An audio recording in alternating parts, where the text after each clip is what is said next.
So, next up, let me give you another heads up on a low-life scum that we've covered before but need to remember and bring up again. You low-life scum. Oh, Nestle. Nestle, Nestle, Nestle. Back in episode 7, we named Nestle the low-life scum of the week, but it's not as if they couldn't have gotten that award consecutively ever since episode 7. In the interest of catching up, let's see what they've been up to lately. Oh, last week, they gained control over the town of Freiburg, Maine's groundwater for the next 25 years, with a possible extension to 45. This is a tale of blatant corruption, corporate power, and government complicity, starting with all 3 of the main public utilities commissioners tasked with approving or rejecting the deal being ousted before for direct ties to Nestle, only to be replaced by 3 more corporatist goons directly appointed by his low-life scumness and early Trump supporter Governor LePage.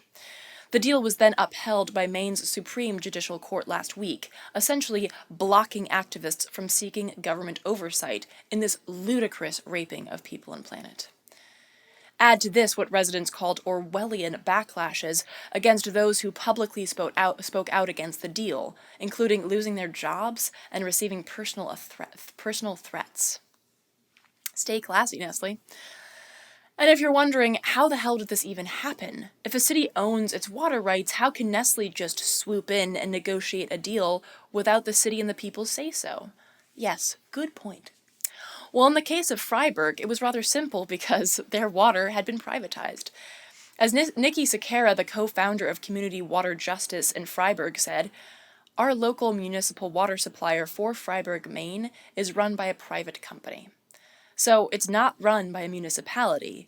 They can engage in contracts with corporations such as Nestle much easier.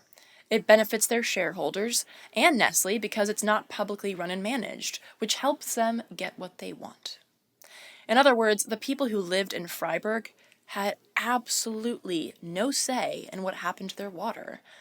It was up to a private company to decide, and that private company decided Nestle was good for them and their wallets. And that's just where it begins and ends.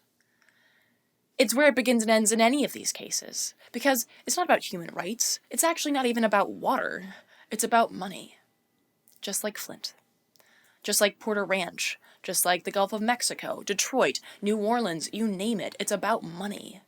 And when shit goes down, it's not the corporations that are held accountable, it's you and me. It's our tax dollars that clean up oil. It's our 9-to-5s that bail out Wall Street, our scraping and saving that pay for Nestle CEOs' mansions. It's our time, our overtime, our 52 weeks straight of work that pay for them to poison us. We are literally paying to be poisoned. We are literally paying to have less access to fresh water, fresh food, and fresh air. And as the sickening, nauseating reality of that sets in, let me just try to mitigate your gag reflex by giving you a little bit of good news. Last week in Oregon, Hood River County voters blocked Nestle's plan to bottle water in their community, passing the nation's first ever initiative to prevent water bottling plants. Fuck yeah. And opponents of the bottling plant told press that they hoped that their initiative would, quote, set a precedent for other communities battling bottled water extraction, including communities in California, Maine, and Montana. Yeah, that needs to happen. And for that to happen, it'll require people like you and me working on it. So here is a place that you can go to get started. Food and Water Watch is a bastion of facts, activism, and inspiration in the fight for accessible, clean, and fresh food and water.